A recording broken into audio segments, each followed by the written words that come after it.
जय हिंद दोस्तों। जैसा कि आप सभी जानते हैं कि एग्ज़ाम हिट की तरफ से आप सभी के लिए दर्शन शास्त्र की ऑप्शनल की कक्षाएं निरंतर लाई जा रही हैं ताकि आप अपने ऑप्शनल सब्जेक्ट को अच्छे से तैयार कर सकें और अपनी जीत को सुनिश्चित कर सकें। तो चलिए वीडियो को स्टार्ट करते हैं। आज के इस वीडियो में जो हम मेनली देखेंगे दोस्तों, वो हम देखेंगे जगत के निर्माण को। अब ये जगत का निर्माण कैसे हुआ, कब हुआ, क्यों हुआ, किसके द्वारा हुआ, और इन सब के लिए दर्शन शास्त्र में विभिन्न दार्शनिकों द्वारा विभिन्न शास्त्रों में क्या कहा गया है, इन सब बातों को हम जानने का प्रयास करेंगे।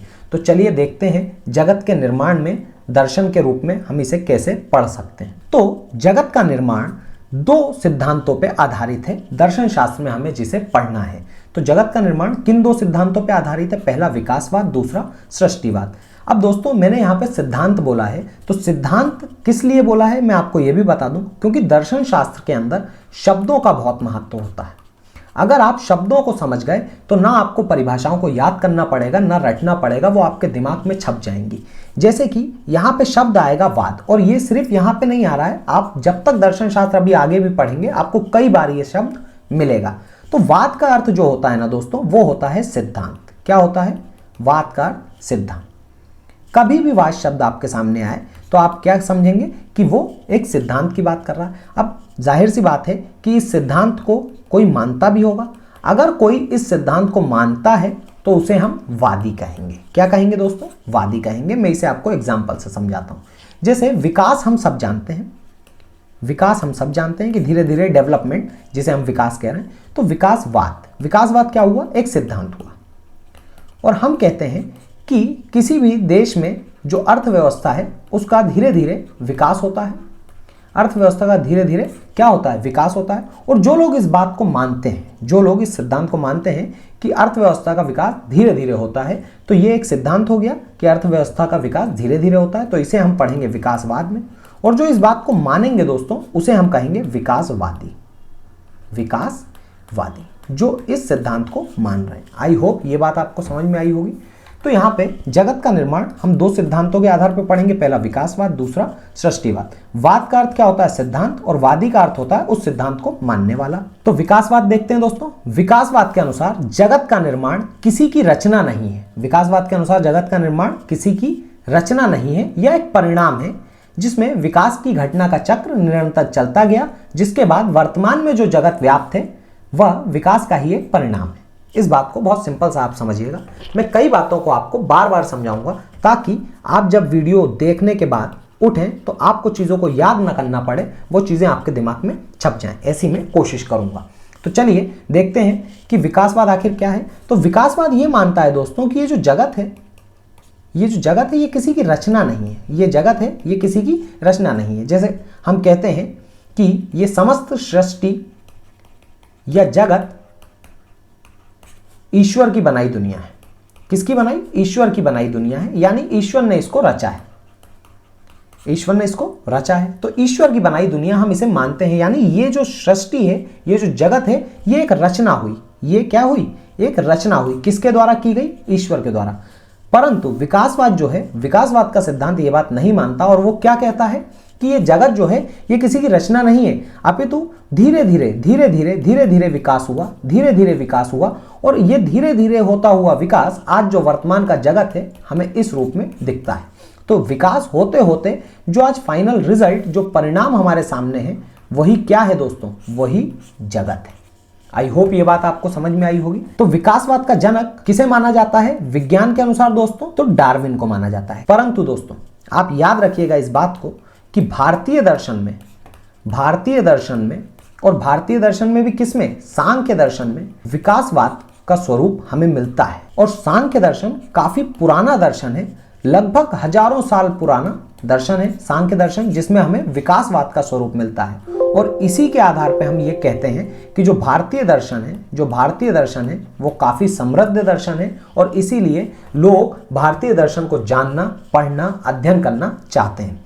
तो ये पहला पॉइंट आप याद रखिएगा कि इसके जनक कौन है, डार्विन है विज्ञान के अनुसार, परंतु सांख्य दर्शन में हजारों साल पहले विकासवाद की स्थिति हमें दिखाई देती है। विकासवाद एक अनिश्वरवादी सिद्धांत है, जैसा कि हमने पहले ही देखा कि ये समस्त संसार जो है ये ईश्वर की बनाई हुई एक सृष्टि है, ठीक है। लेकिन विकासवाद इसे नहीं मानता। विकासवाद क्या कहता है कि जो जगत है वो एक निरंतर विकास की प्रक्रिया का परिणाम है। इसीलिए हम कहते हैं कि विकासवाद जो है वो अनिश्वरवादी सिद्धांत है। विकासवाद का समर्थक विज्ञान भी है, मतलब कि विज्ञान भी ये बात मानता है कि जो जगत का निर्माण हुआ है वो विकास के कालक्रम के साथ ही हुआ है।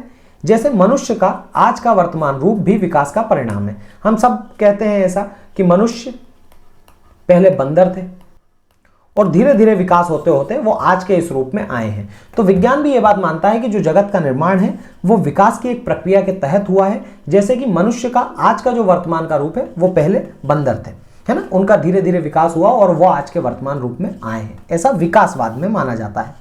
विकासवाद को विज्ञान के प्रभाव में कुछ दार्शनिकों ने भी स्वीकार किया है, यानी कि विकासवाद का ये जो सिद्धांत है इसे कुछ दार्शनिक भी मानते हैं, जिसमें हम सांख्य दर्शन को देखेंगे और श्री अरविंद को देखेंगे। आप इन दर्शनार्थियों के, इन दार्शनिकों के नाम याद रखिएगा और ये याद रखिएगा कि इन्होंने किस सिद्धांत को माना है। चूंकि ये हमारी इंट्रोडक्शन की क्लास है, इसीलिए आज हम बेसिक पॉइंटर्स को जानने का प्रयास कर रहे हैं कि जैसे कि हमने अभी देख लिया कि जगत का निर्माण, अब जगत का निर्माण में दो सिद्धांत है, विकासवाद है, सृष्टिवाद है। तो विकासवाद को मानने वाले कौन है, तो हमने देखा कि सांख्य दर्शन मानता है, श्री अरविंद मानते हैं। और दोस्तों हमें इसे इंडिविजुअल अलग से भी पढ़ना है, तो आप अभी इन बेसिक पॉइंटर्स को अपने दिमाग में रखिएगा। तो विकासवाद को कौन से दार्शनिक मानते हैं, सांख्य दर्शन मानता है और श्री अरविंद मानते हैं। इसी प्रकार से अगर हम बात करें सृष्टिवाद की, तो ये भी एक सिद्धांत होगा, चूंकि वाद लग गया है। तो सृष्टिवाद के अनुसार जगत का निर्माण जो है दोस्तों, जगत का निर्माण विकास का परिणाम नहीं है, अपितु ये रचना है किसी की, ऐसा ये मानते हैं। कौन, सृष्टिवाद में। सृष्टिवाद में कहा जाता है कि जो जगत है, जगत का निर्माण जो है वो विकास की प्रक्रिया से नहीं हुआ, अपितु इसकी रचना हुई है। जैसे कि माना जाता है इस सृष्टि की रचना ब्रह्म के द्वारा हुई है। तो ऐसा सृष्टिवाद में माना जाता है कि जो जगत का निर्माण है वो विकास की प्रक्रिया के तहत नहीं हुआ है, अपितु इसका रचना की गई है किसके द्वारा, ईश्वर के द्वारा। तो चलिए आगे देखते हैं सृष्टिवाद से जुड़े प्रमुख तथ्य। सृष्टिवाद एक ईश्वरवादी सिद्धांत है। सामान्यतः समाज में प्रचलित अवधारणा है कि हम सभी ईश्वर की एक कृति हैं, जिसे ईश्वर के द्वारा ही निर्मित किया गया है। अर्थात सृष्टिवाद में जगत का निर्माण का कारक ईश्वर को माना गया है। अब ये बात आपको समझ में आ गई होगी। अब हम बात करने जा रहे हैं दर्शन शास्त्र की प्रमुख शाखाओं की। तो यहाँ पर हम जो बात करेंगे वो मेनली 4 शाखाओं की करेंगे। पहला ज्ञान मीमांसा, दूसरा तत्व मीमांसा, तीसरा नीति शास्त्र और चौथा तर्कशास्त्र। अब अगर मैं आपको ये तीसरा जो पॉइंट लिखा है नीति शास्त्र, जीएस पेपर 4 इसी का है, जिसमें हमें नीति शास्त्र, इथिक्स को डिटेल में पढ़ना है।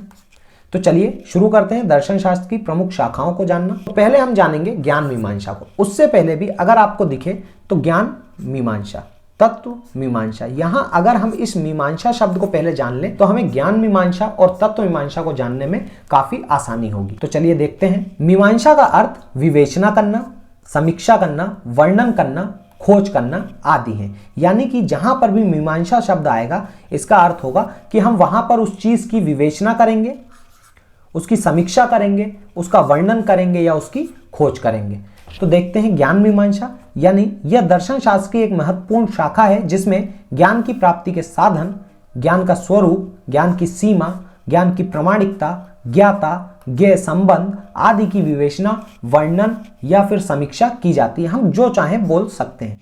तो दर्शन शास्त्र की एक प्रमुख शाखा है जिसमें हम क्या करते हैं, ज्ञान की प्राप्ति का साधन, कि आखिर ज्ञान किस साधन से प्राप्त हुआ, उसका स्वरूप कैसा है ज्ञान का, ज्ञान की सीमाएं क्या हैं, ज्ञाता। अब यहां पे 2 शब्द आए दोस्तों, ज्ञाता और ज्ञेय, इन्हें हम यहीं पे समझ लेते हैं, वैसे हम आगे भी बातचीत करेंगे। ज्ञाता का अर्थ होता है दोस्तों जानने वाला। ज्ञाता का अर्थ क्या होता है, जानने वाला, जो जानना चाहता है किसी चीज को, जानने वाला, इसे हम क्या कहते हैं, ज्ञाता। और ज्ञेय कौन होता है, जिसे जाना जाए, जिसे जाना जाए, जिसे आप जानना चाह रहे हैं वो क्या हो जाएगा, ज्ञेय हो जाएगा। जैसे हम सभी कहते हैं कि मनुष्य एक सामाजिक प्राणी है, उसके समक्ष निरंतर कुछ कृतियां, कुछ कार्य, कुछ घटनाएं होती रहती हैं, और अगर वो उन चीजों को एक दर्शनार्थी के रूप में देखना चाहता है और उसका चिंतन करता है तो वो क्या हो जाएगा, वो हो जाएगा ज्ञाता, यानी जानने वाला। और जिस घटना के बारे में वो विचार कर रहा है, सोच रहा है, चिंतन कर रहा है, दर्शन कर रहा है, वो उसके लिए क्या हो जाएगा, ज्ञेय। आई होप ये बात आपको समझ में आई होगी। अब यहाँ पे बात आती है कि आखिर ज्ञान मीमांसा में जब हमने देखा कि ज्ञान की समीक्षा, ज्ञान की विवेचना, ज्ञान का स्वरूप क्या है, इन सब की बात करेंगे, ज्ञान के साधन क्या हैं, तो ये हमारे लिए जरूरी हो जाता है कि हम देख लें कि आखिर सही ज्ञान की प्राप्ति के साधन क्या क्या हैं। तो यहाँ पर सही ज्ञान की प्राप्ति के साधन हमें मिलेंगे पाश्चात्य दर्शन में और भारतीय दर्शन में। दोनों दर्शनों में सही ज्ञान की प्राप्ति के साधन और स्रोत का मार्ग बताया गया है। हम दोनों को डिस्कस करते हैं। आप पाश्चात्य दर्शन और भारतीय दर्शन इसे पेपर 1 ऑप्शनल में पढ़ेंगे, जो हमने अपनी फर्स्ट क्लास में डिस्कस किया था। तो पाश्चात्य दर्शन में दोस्तों सही ज्ञान की प्राप्ति का स्रोत बुद्धि, तर्क बुद्धि या अनुभव, इंद्रिय अनुभव को माना गया है। कुछ दर्शनार्थी पाश्चात्य दर्शन में सही ज्ञान की प्राप्ति का स्रोत बुद्धि को मानते हैं या तर्क बुद्धि, दोनों में से आप कुछ भी कह सकते हैं, दोनों एक ही बात है। तो पाश्चात्य दर्शन में कुछ ऐसे दर्शनार्थी हैं जो पाश्चात्य दार्शनिक हैं, तो वो सही ज्ञान की प्राप्ति का स्रोत या साधन बुद्धि, तर्क बुद्धि को मानते हैं। और कुछ ऐसे हैं जो सही ज्ञान की प्राप्ति का साधन या स्रोत बुद्धि को नहीं मानते, वो कहते हैं कि अनुभव या इंद्रिय अनुभव से ही सही ज्ञान प्राप्त हो सकता है। इसे हम पाश्चात्य दर्शन में देखेंगे।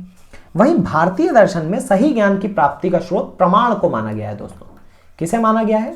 प्रमाण को। तो सही ज्ञान की प्राप्ति का साधन या स्रोत भारतीय दर्शन में प्रमाण है। वहीं पाश्चात्य दर्शन में कुछ दार्शनिक हैं जो बुद्धि और तर्क बुद्धि को मानते हैं, वहीं कुछ हैं जो अनुभव या इंद्रिय अनुभव को मानते हैं। आई होप ये बात आपको समझ में आई होगी। तो देखते हैं बुद्धिवाद। अब यहाँ पे वाद फिर आ गया, यानी ये एक सिद्धांत है।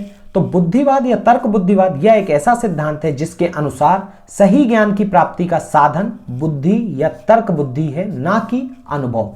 इसके समर्थक कौन है? इसके समर्थक हैं डेकार्ट, स्पिनोजा और लेबनीज। ये सभी के सभी दार्शनिक हैं जिन्हें हमें अलग से पढ़ना है, हम इन्हें पढ़ेंगे। बट अभी हम बेसिक क्लास देख रहे हैं, तो उसमें हम इन सब के नामों से थोड़ा सा जान लें इनके नामों को, ताकि हम जब इन्हें पढ़ें तो हम रिलेट कर पाएं। तो बुद्धिवाद कैसा सिद्धांत है दोस्तों? जिसमें सही ज्ञान की प्राप्ति का साधन माना गया है बुद्धि को। ये कहते हैं कि अनुभव के द्वारा सही ज्ञान प्राप्त नहीं होता, जो तर्क बुद्धि है या बुद्धि के द्वारा जो ज्ञान प्राप्त हुआ है वही सही ज्ञान है, और उसी को हम कहते हैं बुद्धिवाद। वहीं अनुभववाद क्या कहता है दोस्तों? यह एक ऐसा सिद्धांत है जिसके अनुसार सही ज्ञान की प्राप्ति का साधन अनुभव को माना गया है, ना कि बुद्धि को। इसके समर्थक कौन है? तो इसके समर्थक लॉक, बर्कले, ह्यूम, इनको हमें अलग से पढ़ना है। अब अगर हम इसे उदाहरण से समझना चाहें ताकि हमें जल्दी समझ आ जाए, तो हम इसे उदाहरण से भी समझ सकते हैं। सबसे पहले हम समझते हैं बुद्धिवाद को। यहां पर आप एक बात याद रखिएगा कि जो बुद्धिवाद है, जो दार्शनिक बुद्धिवाद को मानते हैं, वो कहीं ना कहीं गणित से काफी प्रभावित होते हैं। क्यों प्रभावित होते हैं? बिकॉज जो गणित है, अगर आप इसमें देखें तो इसमें जो परिणाम आते हैं हमें कहीं ना कहीं वो निश्चित और असंदिग्ध दिखते हैं, यानी कि इन पे संदेह नहीं किया जा सकता। कैसे दोस्तों? हम अगर देखें 4 + 4 8 होता है, ये हम सभी जानते हैं। अब ये जो ज्ञान आपको प्राप्त हुआ कि 4 + 4 8 होगा, ये आपको किसी अनुभव से तो प्राप्त नहीं हुआ। आपने इसका अनुभव नहीं किया होगा कि 4 + 4 8 होगा।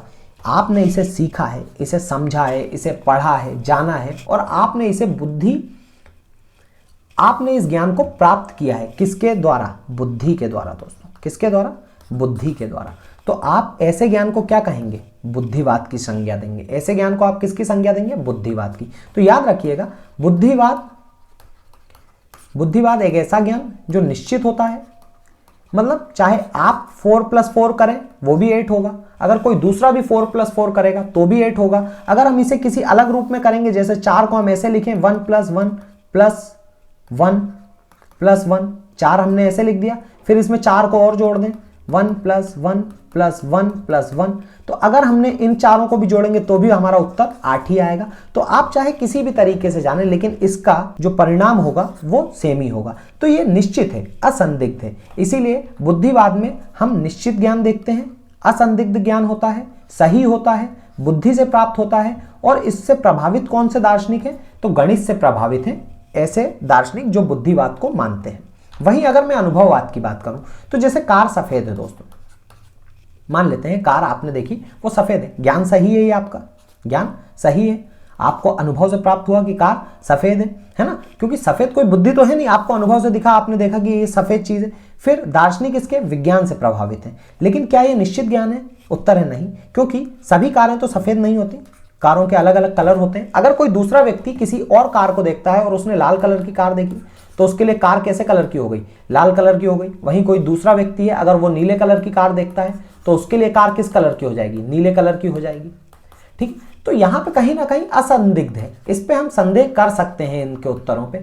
इसीलिए हम क्या कहते हैं कि जो अनुभववाद है, जिससे अनुभववाद से जो ज्ञान प्राप्त होता है वो अनिश्चित होता है, संदिग्ध होता है, सही होता है, अनुभव से प्राप्त होता है। दार्शनिक कौन है, विज्ञान से प्रभावित है। अगर आप विज्ञान की बात करें यहाँ पे तो आप देखते होंगे विज्ञान में निरंतर खोजें होती हैं दोस्तों, निरंतर खोजें होती हैं। किस लिए होती हैं, सही ज्ञान की प्राप्ति के लिए।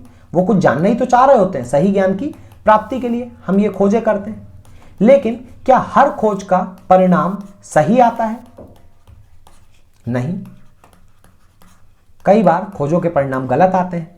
निरंतर खोज चलती रहती है, फिर धीरे धीरे करके उसके परिणाम सही आते हैं। तो ये सब क्या हो रहा है, ये धीरे धीरे हम अनुभव से सीख रहे हैं। किससे कर रहे हैं, अनुभव से। जैसे हमने एक बार खोज करी, हमें उत्तर गलत मिले तो हमने देखा कि ये तरीका उसके लिए सही नहीं है, तो हमें अनुभव हुआ उस चीज का, है ना। तो बुद्धिवाद के दार्शनिक किससे प्रभावित होंगे दोस्तों, बुद्धिवाद के दार्शनिक प्रभावित होंगे गणित से।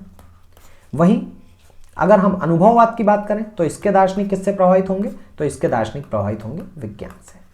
तो हमने देखा सही ज्ञान की प्राप्ति का स्रोत, और उसमें हमने देखा पाश्चात्य दर्शन में बुद्धि, तर्क बुद्धि को, अनुभव इंद्रिय को। अब हम देखेंगे भारतीय दर्शन, और भारतीय दर्शन में हम देखेंगे प्रमाण को।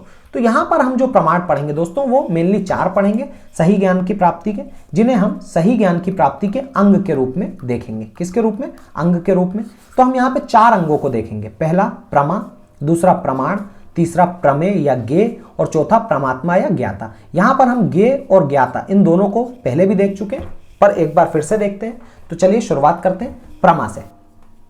प्रमा, इसका आश्रय सही ज्ञान से है, अर्थात वस्तु जिस रूप में है उसका उसी रूप में अनुभव प्रमा कहलाता है। इसको बहुत सिंपल से समझिएगा दोस्तों। आप रात में अगर जंगल में किसी जाते हैं और वहां पे काफी अंधेरा है और एक पेड़ पर एक रस्सी लटकी हुई है, और अंधेरे में आप उस रस्सी को क्या समझ लेते हैं, गलती से सांप समझ लेते हैं। यह आपका अनुभव है। चूंकि अंधेरा था, अंधेरे में आप वैसे ही डरे हुए थे और आपको रस्सी दिखी लटकती हुई और आपने उसे सांप समझ लिया। क्या आपका यह ज्ञान सही ज्ञान था जो आपको अनुभव से प्राप्त हुआ? उत्तर है नहीं। क्यों? क्योंकि वो वास्तविकता में एक रस्सी थी जिसे आपने सांप समझ लिया। तो क्या ये प्रमा होगा? आंसर है नहीं। बिकॉज प्रमा क्या है, इसका आश्रय सही ज्ञान से है, अर्थात वस्तु जिस रूप में है उसका उसी रूप में अनुभव। यानी अगर वो रस्सी थी तो अगर आपको वो रस्सी ही पता चलती, रस्सी ही समझ में आती, तो वो आपका सही ज्ञान होता। लेकिन आपने रस्सी को क्या समझ लिया? सांप समझ लिया। यानी आपने गलत ज्ञान की प्राप्ति करी। इसीलिए इसे हम प्रमा नहीं कहेंगे, इसे हम आप्रमा कहेंगे। क्या कहेंगे दोस्तों? आप्रमा कहेंगे। आई होप ये बात आपको समझ में आई होगी। इसी तरह अगर मैं बात करूं प्रमाण की, तो प्रमाण क्या होगा दोस्तों? यह होगा सही ज्ञान की प्राप्ति का साधन। यानी ये जो हमें सही ज्ञान मिलेगा ना, वो किस साधन के द्वारा मिल रहा है, और वो सही ज्ञान की प्राप्ति का साधन क्या है, उसे ही हम क्या कहते हैं? प्रमाण। ये शब्द बहुत महत्वपूर्ण है, इन्हें याद रखिएगा। प्रमेय या ज्ञेय क्या होता है दोस्तों? जिसे जाना जाए, उसे हम क्या कहते हैं? प्रमेय या ज्ञेय। और प्रमाता या ज्ञाता किसे कहते हैं? जिसके द्वारा जाना जाए, उसे हम क्या कहते हैं? प्रमाता या ज्ञाता। अब हमने बात कर ली है ज्ञान मीमांसा की। अब हम बात करने जा रहे हैं तत्व मीमांसा की। मीमांसा का अर्थ पहले से ही क्लियर है, विवेचना करना, वर्णन करना, खोजना। तो अगर हम बात करें तत्व मीमांसा की, तो यहां पर किस चीज को खोजा, विवेचना या वर्णन किया जाएगा? सिंपल सी बात है, तत्व का। तो तत्व मीमांसा को सत्ता का सिद्धांत कहा जाता है, जिसके अंतर्गत मीमांसा का अर्थ है खोजना, विवेचना करना, वर्णन करना। उसी प्रकार तत्व मीमांसा का अर्थ होगा तत्व की खोज, तत्व की समीक्षा, तत्व की विवेचना करना। यहां पर हम तत्व की समीक्षा करेंगे, तत्व का वर्णन करेंगे, तत्व की विवेचना करेंगे। अब तत्व मीमांसा दर्शन शास्त्र की एक प्रमुख शाखा है, जिसमें मूल तत्व की संख्या, मूल तत्व के स्वरूप की विवेचना की जाती है। यहां याद रखिएगा दोस्तों कि तत्व मीमांसा दर्शन शास्त्र की एक प्रमुख शाखा है, जिसमें हम मूल तत्व बेसिक तत्व क्या है, मूल तत्व की संख्या पर बात करेंगे कि इसकी संख्या क्या है, और उस मूल तत्व का स्वरूप कैसा है, इसे जानने का प्रयास करेंगे। तो चलिए देखते हैं मूल तत्व की संख्या। अगर मूल तत्व की संख्या 1 है, मूल तत्व की संख्या 2 है, 3 है, 4 है या अनंत है, कई सारी है, तो हम क्या पढ़ेंगे? देखिएगा आप लोग। तो अगर हम देखें कि मूल तत्व की संख्या अगर 1 है तो उसे हम एक तत्ववाद कहेंगे। अगर मूल तत्व की संख्या 2 है तो उसे हम द्वैत तत्ववाद कहेंगे। और अगर मूल तत्व की संख्या अनंत है तो उसे हम बहुतत्ववाद कहेंगे या अनेक तत्ववाद कहेंगे। तो चलिए इसकी डेफिनेशन देखते हैं। एक तत्ववाद, यदि मूल तत्व की संख्या एक मानेंगे तो उसे हम एक तत्ववाद कहेंगे। एक तत्ववाद एक ऐसा सिद्धांत है जो जीवन और जगत के मूल में एक तत्व की सत्ता को स्वीकार करता है तथा इसके समर्थक कौन है दोस्तों? तो स्पिनोजा। अब आप स्पिनोजा की अभी चिंता मत कीजिएगा, इन्हें हम अलग से पढ़ेंगे। बस आप अभी याद रखिएगा कि ये किसको, जीवन और जगत के मूल में किसको मानते हैं? एक तत्व को मानते हैं। एक तत्व का अर्थ यहाँ पे आप अगर ना समझ पा रहे हो तो सिंपल सा अभी समझिएगा। जैसे हम कहते हैं कि सबका मालिक एक है, सबका मालिक एक है, तो ये कहीं ना कहीं हम क्या कहना चाह रहे हैं? एक तत्ववाद की बात कर रहे हैं कि जीवन और जगत के मूल में कौन है? एक ही व्यक्ति है, एक ही मालिक है, सबका एक ही मालिक है, वही सबको बना रहा है, उसी ने सबकी रचना करी। हम सब चीजों के लिए किसे मान रहे हैं? एक को मान रहे हैं, सब लोग। तो हम यहां पर एक तत्ववाद की बात कर रहे हैं, यानी हम मूल तत्व एक मान रहे हैं। अगर हम द्वैत तत्ववाद की बात करें दोस्तों, तो यह तत्वमीमांसी सिद्धांत है जो जीवन और जगत के मूल में दो प्रकार के तत्वों की सत्ता को स्वीकार करता है। अगर हम इसके समर्थक की बात करें तो भारतीय दर्शन में हमें मिलते हैं सांख्य दर्शन, माधवाचार्य। वहीं अगर हम पाश्चात्य दर्शन की बात करें दोस्तों तो इसके समर्थक है डेकार्ट। आई होप ये बात आपको समझ में आई होगी। चलिए अब देख लेते हैं बहुतत्ववाद। बहुतत्ववाद या अनेक तत्ववाद, यह वह तत्वमीमांसी सिद्धांत है जहां जीवन और जगत के मूल में अनेक तत्वों की सत्ता को स्वीकार किया जाता है। कहा जाता है कि जीवन और जगत की उत्पत्ति, निर्माण किसी एक तत्व के द्वारा नहीं हुई है, अनेक तत्वों ने मिलकर करी है। अनेक तत्ववाद या बहुतत्ववाद कहा जाता है। समर्थक कौन है इसके? तो इनके समर्थक भारतीय दर्शन में चार्वाक, जैन, न्याय वैशेषिक आदि है। वहीं अगर हम पाश्चात्य दर्शन की बात करें तो इसके समर्थक लेबनीज है। आई होप ये बात आपको समझ में आई होगी। तो दोस्तों आज के वीडियो में हमने इन चीजों को डिस्कस किया।